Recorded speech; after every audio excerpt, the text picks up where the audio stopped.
What's up, ladies and gentlemen, the Rock and Rivera channel. Welcome back with your host, Rock and Rivera. We are here at the garage. And guess what, ladies and gentlemen? The subframe is now painted and ready to go.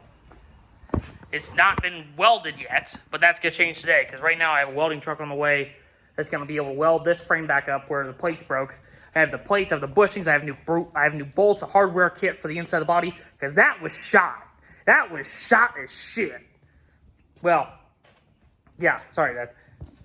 Daddy told me not to swear no more, but when you gotta pull that out, when you gotta pull that whole little thing out, because there's supposed to be a nut there, well, guess what? It broke. The whole cage that holds it down broke that whole thing, spun it right off. So we cut the bolt, pulled the whole thing out, pulled the rest of the cage out, which, as you can see by these, that's the old cage. Junk! Not thick enough steel. So I bought some parts from Stunt Racing. Thank you, Stunt Racing. So we got these new cages with new nuts and new bolts with new bushings and new metal and new hardware and everything. Yay! Yay! Look like a psychotic, happy mother trucker. Because I am. Now, I have one last surprise for you all in this update. So remember that console I was screwing around with for a couple days, and I thought I was going to give up on it, but I didn't. There we go. There's the console right there.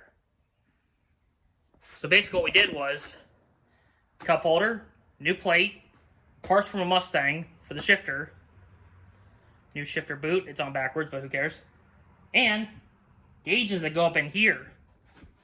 Specifically, this with some angled face gauges. So that will go right there like that. Yeah. This is going to be nice. This is going to be nice. So, that's the plan. Put that back in the box. But I can't wire those up until I find out, because one of the gauges is an electronic temp gauge from Stuart Warner. It's an old gauge, but it still works. Once I test it to make sure it'll work with this setup, it should be fine.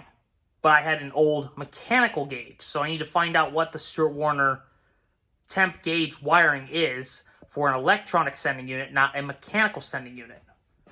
If you don't know what the difference is, mechanical sending unit will have a wire with a wire wrapped around it that goes straight into a metal bong that goes straight into the intake, or a coolant passage of some sort on your engine.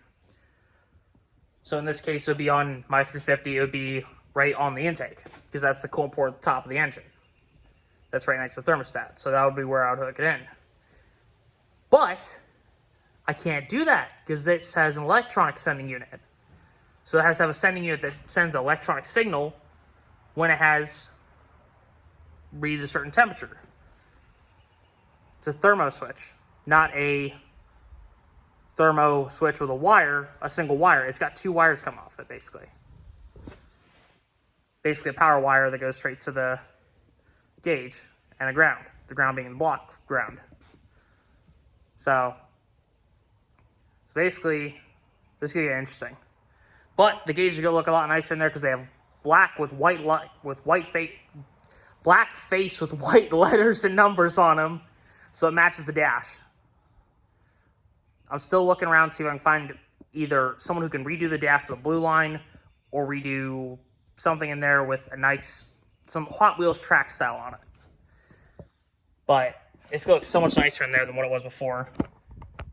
Let's see.